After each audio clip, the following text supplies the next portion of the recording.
Picture this scenario for just one moment. Tomorrow morning, the power grid takes a hit. Maybe it is a rogue state pushing a cyber attack through our utility software. Maybe it is a solar flare nobody saw coming. Maybe it is a manufacturer-issued kill switch pushed silently through a midnight update. And suddenly, that $72,000 truck parked in your driveway is no longer transportation.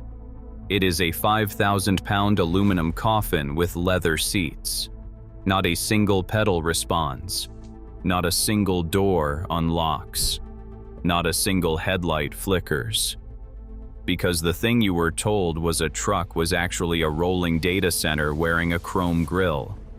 Strip away the computers, and there is nothing left underneath to save you.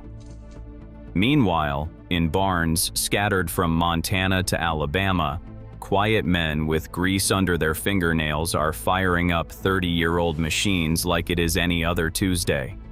No software handshake, no cellular authorization, no dealership permission slip. Just compression, air, fuel, and a driver who actually owns what he drives. Today, I am going to walk you through the pre-OBD loophole that Detroit does not want you talking about. And I am going to name the only 3 trucks worth parking in your garage right now if you want to survive whatever is already heading our way. Let us start by being honest about what you are actually buying when you walk onto a modern lot in 2026. You are not purchasing a truck. You are signing an 84-month lease on a smartphone with a cargo bed attached. Every single function on that vehicle routes through a microprocessor. The ignition is electronic. The steering is electronic. The braking is electronically assisted. The transmission shifts based on software logic, not mechanical pressure. Even the window regulators answer to a computer module before they obey the driver. The average 2026 pickup carries over 100 separate electronic control units wired into its chassis, and every single one of those modules is a point of failure. We have talked before about how manufacturers are weaponizing VYN locks, parts pairing, and remote diagnostics to strip you of your right to repair. But the real danger is not a $4,000 sensor replacement at the dealership. The real danger is what happens when those fragile circuits meet a serious disruption. A concentrated EMP pulse, a coronal mass ejection from the sun, a coordinated attack on the grid substations that feed the cellular towers your truck quietly pings all day long. When that happens, your brand new F-150 becomes scrap metal where it stands. You will not roll the windows down. You will not unlock the tailgate. You will not even put the thing in neutral to push it off the road. And while you are standing there in disbelief, watching your investment turn to garbage, a guy in a 1994 flatbed is going to rumble past you without a care in the world. Before I break down exactly which 3 trucks you need to be hunting down this week, do me one favor. If this kind of straight talk about ownership, self-reliance, and the war against the American driver matters to you, hit that subscribe button and ring the bell. This channel exists for one reason: to give you the information the manufacturers, the dealers, and the lobbyists would rather you never hear. And the louder this channel gets, the harder it becomes for them to bury it. Subscribe, turn on notifications, and let us keep building this community of drivers who refuse to be passengers in their own vehicles. Now back to the mission. The secret to surviving what is coming is not buying newer. It is buying older. Specifically, older than 1996. Because 1996 is the year the federal government mandated OBD2 across every passenger vehicle sold on American soil. That mandate was sold to the public as an emissions safeguard. In reality, it was the first brick in a wall between you and your own machine. Before that mandate, there was a narrow window in the late 1980s and early 1990s where engines were computerized just enough to meet efficiency targets, but still mechanical enough that a man with a wrench could keep them alive forever. That window is the Pre-OBD loophole.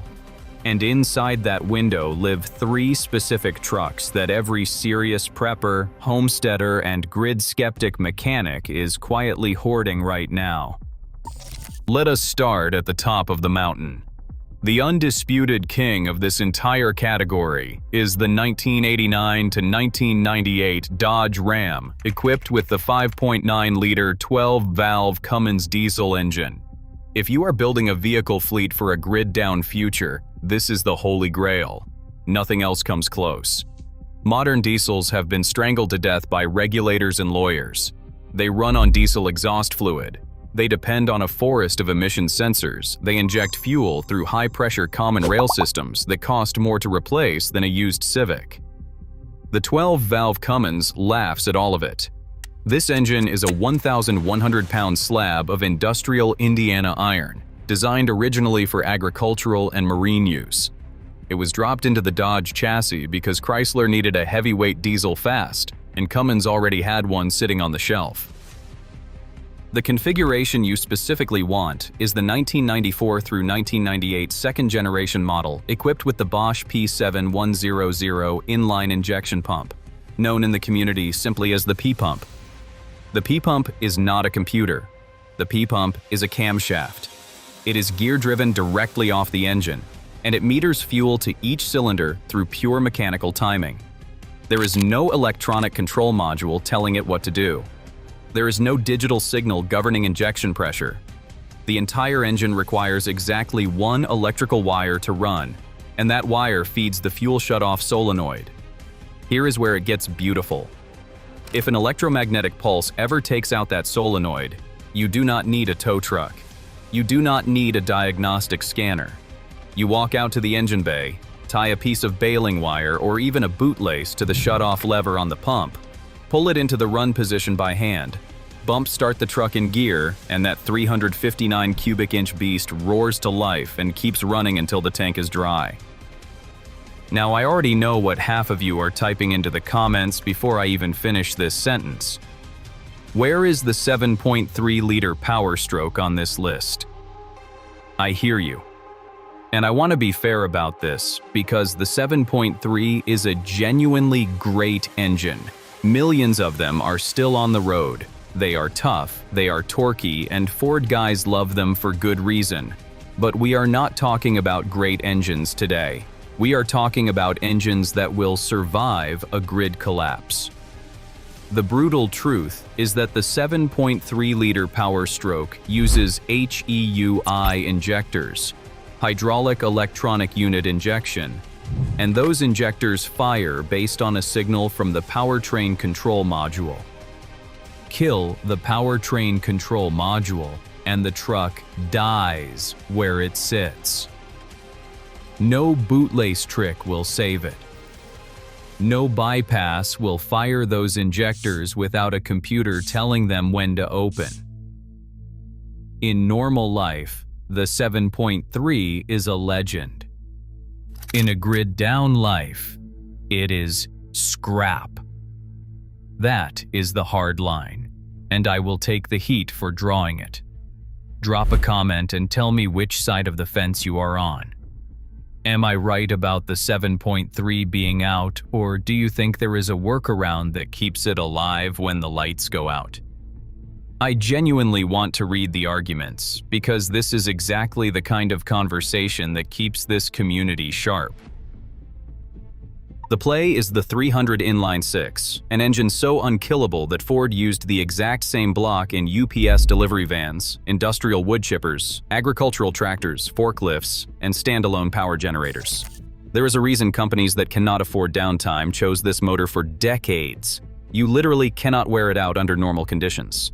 The camshaft is driven by a set of massive interlocking steel gears, instead of a timing chain or a rubber belt. There is nothing to stretch. There is nothing to snap. There is no interference event waiting to destroy your valves at 180,000 miles. The block is a brick of cast iron, engineered when fuel economy was barely an afterthought and longevity was the entire point. It produces the kind of slow, torquey, low-end pull that drags stumps out of the ground and tows stuck vehicles off flooded roads. It will not win any stoplight drag races. It was never built to. It was built to start in February at 20 below zero, idle for 11 hours straight at a rural job site, and do it again the next day without complaint. Find one with a clean frame, a manual transmission if possible, and pay cash on the spot. These trucks are appreciating faster than most bank accounts, and the people buying them are not flipping them, they are burying them in barns. The third and final truck on this list takes us outside our borders. This is the vehicle that has become the unofficial global standard for conflict zones, border regions, desert expeditions, and every corner of the planet where infrastructure is more suggestion than guarantee. You have seen it on the nightly news mounted with machine guns in half a dozen wars. You have seen it climbing out of rivers in adventure documentaries. You have seen it running 800,000 miles on its original clutch in mechanic forum threads. I am talking about the 1980s through the early 1990s Toyota pickup, known internationally as the Hilux, and the specific engine you want is the 22R carbureted inline four-cylinder. Pay extremely close attention to that model designation.